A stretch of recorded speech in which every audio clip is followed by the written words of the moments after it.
दाखवलं असतं तर आपल्या आज निमी मराठीची पोरं कुठे तर नोकरीला दिसली असते, चांगल्या पोस्टला दिसली असते, त्यांची प्रमोशन झाली असते. आपला पोलीस झालेला पोरगा शेवट PSI म्हणून शेवट रिटायर होते, पण ओबीसी वाल्यांचा पोरगा पुन्हा PSI SP पर्यंत जाते. आपला पोरगा त्याला सुलट मारते. आपल्या पोराला 200 मार्क आणि त्या पोराला 140 मार्क. त्याचं सिलेक्शन होते आणि आपलं नापास होते. ते किती किती अन्याय सहन करायचं. आता तुम्हाला दुसरी गोष्ट सांगतो मी. आता कृषीचा फॉर्म असतं ना, कृषीचा फॉर्म भरायला गेलं तिथं जातीच्या जाती open OBC SC ST NT. Open म्हणलं की 10,000 रुपये भर म्हणते ते, OBC असला 5,000 रुपये भर म्हणते ते, SC ST NT असला तू कमी भर म्हणते ते. म्हणजे मी फक्त शिक्षणासाठी OBC असं म्हणत नाही. 150 फॅसिलिटी आहेत, 150 OBC मध्ये.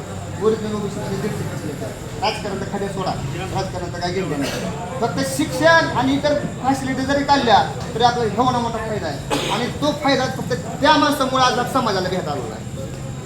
म्हणून त्या माणसाला आपल्याला वाचवायला जायचं आहे.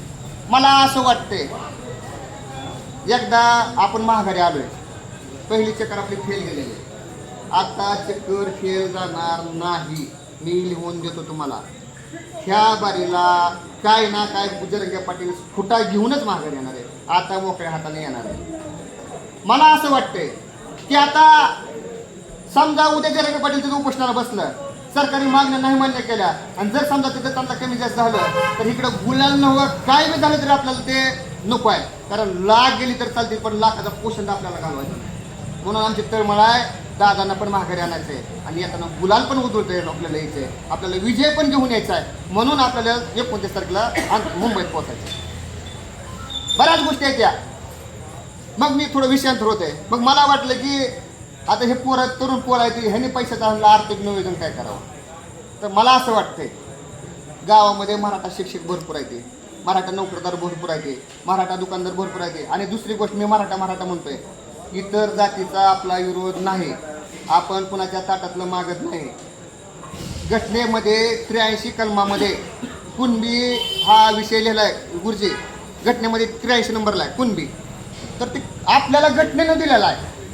83 नंबरचं कुणबी. कुणबी आपण कुणाला म्हणतो? शेतकऱ्याला कुणबी म्हणतो का नाही? मग आपण कुणबी नाही का? आपण शेतकरी नाही का? आपल्याला 83 घटनेत 83 नंबरला कुणबी लिहिलेला आहे. पण आपण आपल्या हक्काचं मागतोय. मी कोण म्हणत असेल जरांगे पाटील फक्त जातीवाद करते. जातीवाद नाही. ज्या महादेव मुंडेची घटना घडली 22 महिने त्या खुनाचा तपास नव्हता लागलेला. ज्या दिवशी जरांगे पाटलांना ती बाई कुण्या जातीच्या बघितलं नव्हतं, फक्त माझ्या बहिणीवर अन्याय होते म्हणून त्या घरी गेलं आणि सरकारला एकच फोन केला, आता मला डिपार्टमेंटकडे तपास करून SIT कडे तपास द्यायचा. संध्याकाळी SIT कडे तपास गेलाय. जात बघितली नाही, धर्म बघितला नाही. संध्याकाळी SIT कडे तपास गेला आणि 5 आरोपी दुसऱ्या दिवशी अटक झाले होते. जरांगे पाटलाची ताकद आहे. आणि कुण्या जातीचे जी बघितलं नाही, फक्त अन्याय झालाय हे तेवढं बघितलं होतं. म्हणून जात धर्म विसरून जायचं. आपण कुणाच्या ताटातलं मागत नाव, कुणाच्या ह्याच्यातलं मागत नाव. घटनेत आपल्याला 83 नंबरला आरक्षण दिलेलं आहे. कुणबी आपलं नोंद आहे. त्याच्यामुळं आपल्याला त्या कुणबीच्या आधारे आपल्याला मागणी करायची. आता मी दुसरी गोष्ट सांगतो. आता ज्यांना कुणबी सर्टिफिकेट भेटलंय का नाही, तिथं काय लिहिलेला होता शब्द? कुणबी. बरोबर आहे. कुणबी म्हणजे कोण झाला? मराठा झाला. कुणबी म्हणजे कोण झाला? शेतकरी झाला. मग कुणबी जर ही शेतकरी आता लोक बसलेले कुणबीमध्ये असतील तर मग सरसकट मराठा का कुणबीमध्ये बसत नाही? बसतोय मराठा. पण आपण तेवढं प्रयत्न केलेलं नव्हतं आणि ते प्रयत्न करणारा माणूस आपल्याला जरांगे पाटील घालून येतं आणि त्यांच्या माध्यमातून आपल्याला आखा समाज कुणबीमध्ये घालवायचा आहे. म्हणून आपल्याला जायचं. अनेक विषयांतर होते. आपल्याला जायचं आहे कसं सांगतो. मला असं वाटतंय कारीतनं 9-10 गणपती ग्रुप आहेत. परत इतर गणपती सोडून काय आमच्यासारखी पोर आहे ती, त्यांना पण यायची इच्छा आहे. पण आर्थिक गणित बिघडतंय कुठेतरी.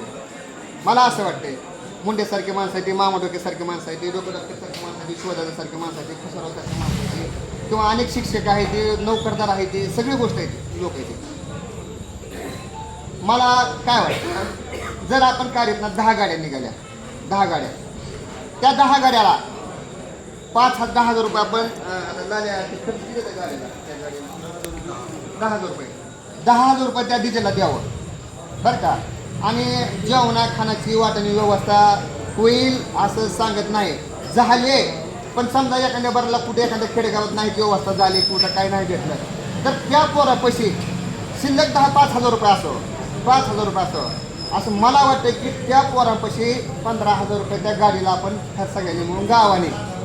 आता येडवे सर आहे, तर येडवे सरला काय आहे माहिती आहे का, मुंबईला यायची इच्छा आहे, तळमळ आहे, पण आता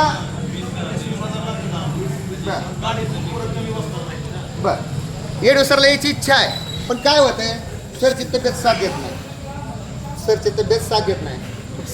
सरकर पण मी एक जिम्मेदार देतोय, जरी सरची तब्येत साथ देत नसेल तर सरच्या गलीत एखादा 4-चाकीवाला पोरगा ऐकत असतो, सरने त्या पोरामध्ये पोरा ही पोरं चालले ते त्याला गाडी तू दे, 4-चाकी गाडी दे, आपल्या मास्तराकडे गाड्या येत्या, आपल्या तलाट्याकडे गाड्या येत्या, आपल्या ग्रामचौककडे गाड्या येत्या, जेवढे अधिकारी आहेत आपल्या गावात जेवढे झाले सगळ्याकडे 4-चाकी गाडी येत्या. सगळ्यांनी 4-चाकी गाड्या समाजाला 4 दिवस द्यायच्या, देताना चांगली पोरं बघून द्यायच्या, नसेल आपल्या घरातला एखादा माणूस त्या गाडीत ढकलायचा.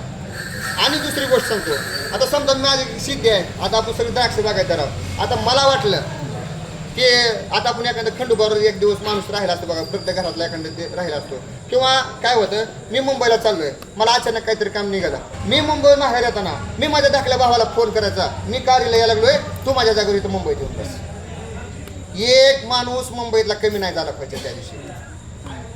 म्हणून आपल्याला दादा बरोबर जायचं. आता बऱ्याच लोकांचं मला त्या बापुण्याचा फोन आला की आताच आम्ही सर्व्हिसला निघतो, गर्दीत जाणं होतं का नाही, तिथं पाहुण्यारावच्यात राहतो, तिथली व्यवस्था केली राहायची. अजिबात तसं करायचं नाही. आपल्या दादा बरोबरच आपल्याला जायचं. भले दादाचं वाहन मुंबईत पोचू द्या आणि आपलं वाहन आंतरवलीतच राहू द्या, पण आपल्याला आंतरवलीतनंच जायचं. काय होईल, मी म्हणेल मी मुंबईतनं निघतो, मी म्हणेल मी पुण्यातनं निघतो, मी म्हणेल रेल्वेतनं निघतो, जर सगळीच असं म्हणाली तर त्या माणसासंग जाणार आहे. उद्या सरकार म्हणेल अरे ह्या माणसाच्या मागं काहीच राहिलेलं नाही, मग आपण तिकडे मंत्रालयात ताब्यात घेऊ, तिकडे आझाद मैदान ताब्यात घेऊ, पण त्या माणसाबरोबर एक बी वाहन नसलं, वाहनं जर कमी दाखवली तर सरकार म्हणायला ह्याच्याकडे काहीच नाही, काय ह्याच्या मागडली पाठ महाराष्ट्र निघाले काय की बाजूला. ते करायचं नाही आपल्याला. आपल्याला त्यांच्या बरोबरच